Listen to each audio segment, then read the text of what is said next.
Je suis avec Caroline Cooper, massothérapeute, qui travaille à Choué, mais plutôt essentiellement à domicile avec les animaux. Bonjour Caroline. Bonjour Zoé. Comment allez-vous? Bah nickel, très bien, Bon, parfait. avec ce beau temps. Oui, alors effectivement, on a de la chance. Exact. Merci en tout cas de nous recevoir pour cette interview. Bah, merci à vous d'être venu. Avec plaisir. Si j'ai bien compris, vous avez commencé d'abord des soins avec les humains. Oui, exactement. D'ailleurs, je continue à en faire. Mais c'est vrai que les animaux, on n'y pense pas souvent et eux ont besoin de soins aussi, d'être massés, d'être relaxés. Donc voilà, j'ai suivi 2 formations, une pour les chevaux et puis une pour les chiens et les chats. Qu'est-ce qui vous a amené à faire les soins pour les animaux? Ce qui m'a amené, c'est par rapport à mon chien, surtout qui avait 9 ans quand j'ai commencé. Et j'ai vu qu'il commençait à boiter après 1 heure de promenade et je me suis dit, pourquoi aller toujours chez le vétérinaire et donner des médicaments qui est un petit peu comme un pansement. Donc je me suis dit, il faut aller à la source et puis traiter le problème du chien. Et je me suis dit, moi je ne sais pas comment l'aider. Et c'est là que je me suis dit, il faut faire une formation, il faut que j'apprenne à faire des massages.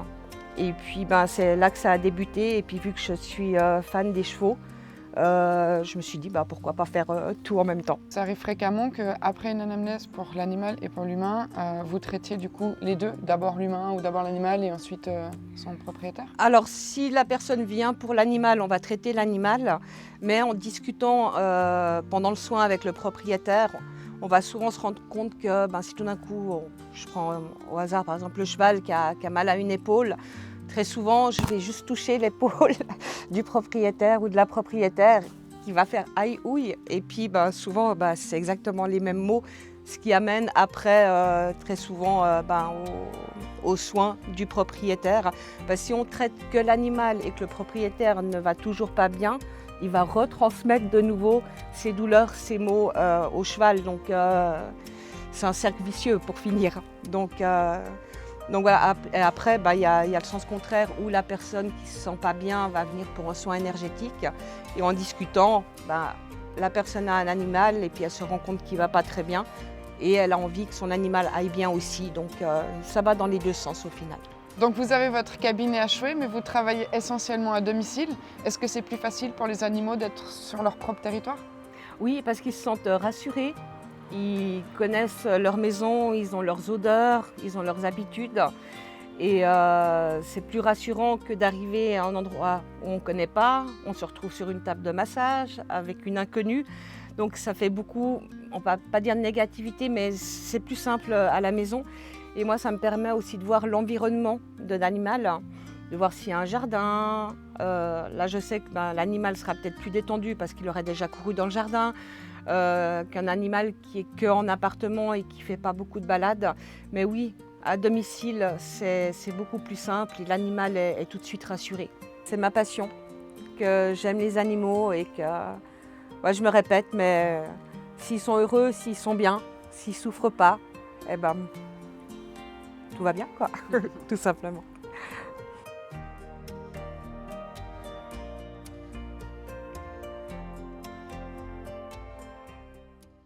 Attends, je suis pas dessus, voilà. Oh punaise, le mien il est léger à côté. Oui, il fait 45 kilos, donc ouais, c'est un mon loulou. Ben oui, mon bébé.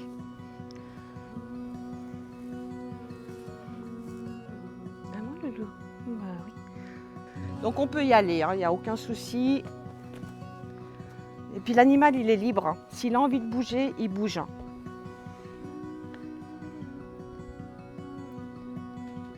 Après, il y a aussi les torsions. On fait, c'est du pétrissage et on décolle un petit peu la peau, ce qui permet de traiter après encore plus en profondeur.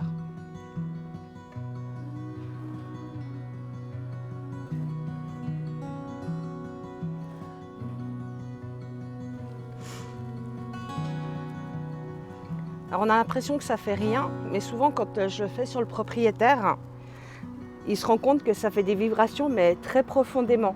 Donc ça permet de détendre énormément l'emplacement. Après, on peut faire le stretching. Alors, je ne vais pas le faire parce qu'il est à froid. Ou justement, si tout d'un coup, il y a quelque chose qui est coincé au niveau de l'épaule, on va travailler au niveau de l'épaule. Et après, on va venir allonger. Et après, c'est des gros bisous. Et on dit merci. Ça, c'est important. Toujours dire merci. Est-ce qu'il y a des mouvements ou des pratiques que les propriétaires peuvent faire chez eux avec leur propre animal tous les jours et qui peuvent aider? Oui, alors justement le méridien de vessie que j'ai montré le long, souvent je le montre aux propriétaires. Et pour des chiens anxieux, souvent les bergers blancs suisses sont plus anxieux que d'autres races, ou justement, alors pas en le faisant forcément tous les jours, mais une fois par semaine, prendre les pattes et puis aller de l'avant, aller de l'arrière, ça le faire tous les jours, il n'y a aucun souci. Ça permet justement qu'il y ait du mouvement au niveau du corps et ça peut être que bénéfique. Donc oui, il y a quelques techniques que je montre parce que je ne vais pas garder pour moi et c'est pour le bien de l'animal. Donc oui, ça, il n'y a pas de souci, je partage sans problème. On est bien là. Oh oui, oh là là là là là. C'était Caroline Cooper, massothérapeute, avec Lénie. Merci beaucoup. Mais avec grand plaisir, merci à vous. Merci.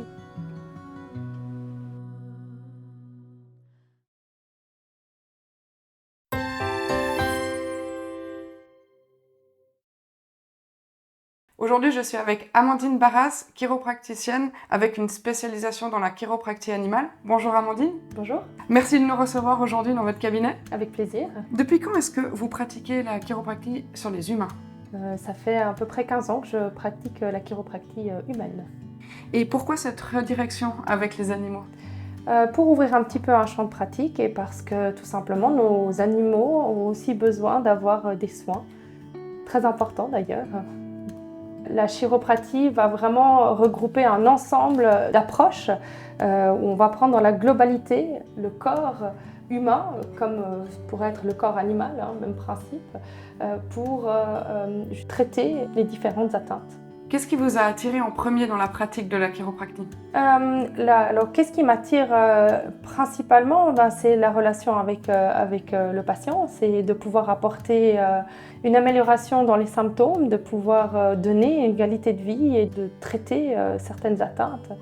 Et la connexion, le partage avec le patient de ce côté-là est extrêmement intéressant. Et la richesse de la profession nous permet justement de couvrir énormément d'atteintes. Et c'est en partie cette approche-là qui me plaît énormément. Du coup, quelle différence entre la chiropractie humaine et la chiropractie animale? Pas de différence. Tout simplement, on traite le patient qui est différent. On passe d'un bipède à un quadrupède, tout simplement. L'humain reste loquace, l'animal, on va observer son comportement et ses atteintes, tout simplement. Quel type d'animaux vous pouvez traiter? Alors, pratiquement, on peut traiter tous les animaux. Bon, peut-être pas éviter les gastéropodes, mais pratiquement, tout être qui a une articulation, un segment, une colonne, peut être traité. Après, il y a des espèces qui vont se laisser plus facilement que d'autres et qui se prêtent plus à ça. Principalement les chats, le chien, les chevaux, les vaches, les moutons, les chèvres. Les cochons aussi, je crois que... Oui, bien sûr, ouais. effectivement. Très rigolo, mais oui, effectivement. On voit beaucoup de vidéos, je mets entre guillemets, de chiropractie animale. Sur les réseaux sociaux. Sur les réseaux sociaux. Oui. Qu'est-ce que vous en pensez? Qu'est-ce que vous avez à dire sur ces vidéos? Ce que j'ai à dire, c'est que je trouve très bien qu'on mette en avant ce type de pratique et qu'on puisse montrer que les animaux ont aussi le droit d'avoir une approche et un traitement au niveau de leur colonne vertébrale et de leurs articulations. Après, les réseaux sociaux et la mise en scène est, à mon sens, un petit peu exagérée. C'est plutôt vendeur que traiteur, on va dire ça comme ça. C'est productif d'un côté et c'est peut-être contre-productif d'un autre côté parce que ça ne représente pas la manière dont on approche et on traite l'animal. Il y a des avantages de travailler sur des animaux plutôt que sur des humains? C'est très personnel comme avantage. C'est l'amour de l'animal, forcément. Et ce que l'animal peut vous rendre, après, l'humain va vous l'exprimer d'une autre manière. C'est la relation avec l'animal. Je crois que c'est vraiment le premier avantage, en fin de compte, et de pouvoir leur apporter un bien-être. A contrario, des inconvénients, peut-être justement parce qu'ils bougent, parce qu'ils vont peut-être moins se laisser faire? Oui, forcément, dans chaque espèce animale, il y aura des inconvénients, forcément, hein, par leur potentielle réaction d'une race à l'autre, d'une espèce à l'autre. On doit se méfier de certaines choses. Alors c'est sûr qu'aborder un cheval, c'est différent d'aborder un chien. Le maître mot, c'est de ne pas se faire blesser. Et puis les maîtres stressés, qui vont transmettre leur stress à l'animal. Vous travaillez donc à Aigle dans votre cabinet, Oui. mais vous vous déplacez, j'imagine, aussi dans des fermes, dans des élevages, comme pour les plus gros animaux, type Oui. animaux de rente. Je reçois au cabinet les petits animaux, chiens, chats principalement. Effectivement, je me déplace dans les structures pour les équidés, pour les bovins et pour tout autre animal qui est un peu plus difficilement transportable, tout simplement. Moins de stress de le voir dans son milieu que s'il était déplacé dans un endroit qu'il ne connaît pas ou... Pas forcément. Pour certaines races ou certaines espèces, il est presque préférable de sortir de son milieu, qui est son territoire. Et le fait de le sortir et de le mettre dans un milieu inconnu, ça nous permet aussi peut-être de mieux pouvoir l'aborder. Voilà, il est toujours important que le maître soit présent et qu'il puisse... je demande toujours aux maîtres de tenir leurs animaux aussi. Donc c'est participatif de la part du maître. Quelque chose à rajouter sur cette pratique de chiropractie animale? Que c'est que du bonheur, en fin de compte. Le partage, pouvoir avoir une approche avec l'animal autant qu'avec l'être humain et pouvoir améliorer une qualité de vie, c'est que du bonheur. Merci beaucoup d'avoir pris le temps de répondre à mes questions. Merci.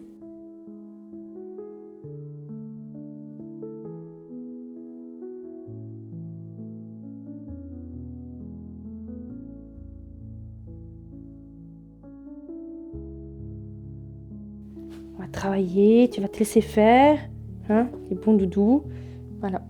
Alors bon, Kiko a l'habitude d'être touché, mobilisé, alors peut-être qu'un autre chien ne se laissera pas forcément faire de cette manière-là. Vous le tenez simplement par le collier et puis vous le rassurez.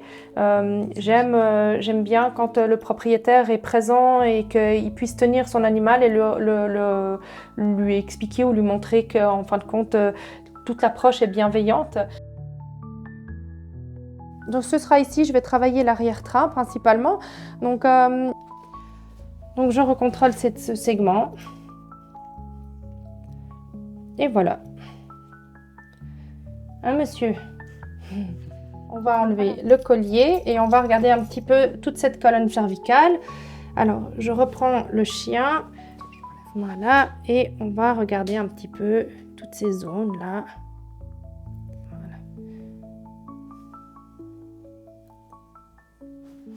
J'ai une petite restriction ici, articulaire. Donc je vais simplement prendre mon chien et on va simplement travailler comme ça. C'est pas douloureux, ça peut l'être sur un endroit où il souffre.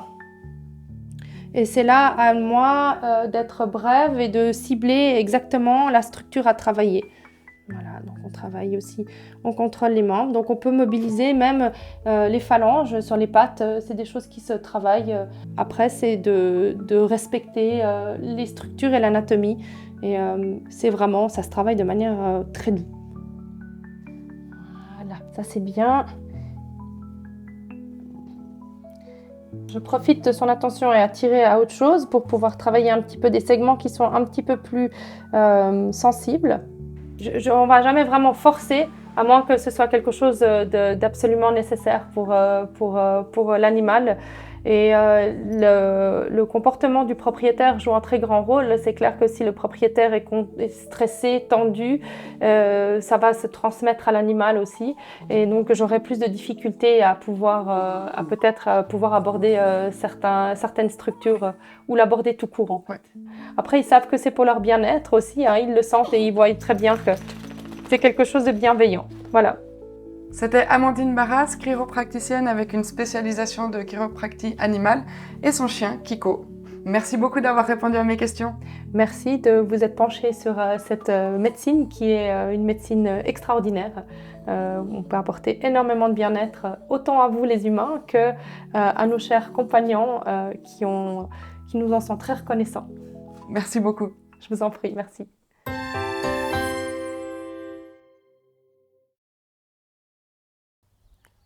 Un grand merci à Amandine Barras et à Caroline Cooper pour le temps qu'elles nous ont consacré pour ce reportage. C'était très instructif, c'est aussi très intéressant de pouvoir voir la mise en pratique sur des chiens. Cette vidéo est bien entendu un complément d'un article plus complet sur le sujet que vous pouvez découvrir sur notre site internet www.chablais.ch. Merci beaucoup de nous suivre et je vous dis à bientôt.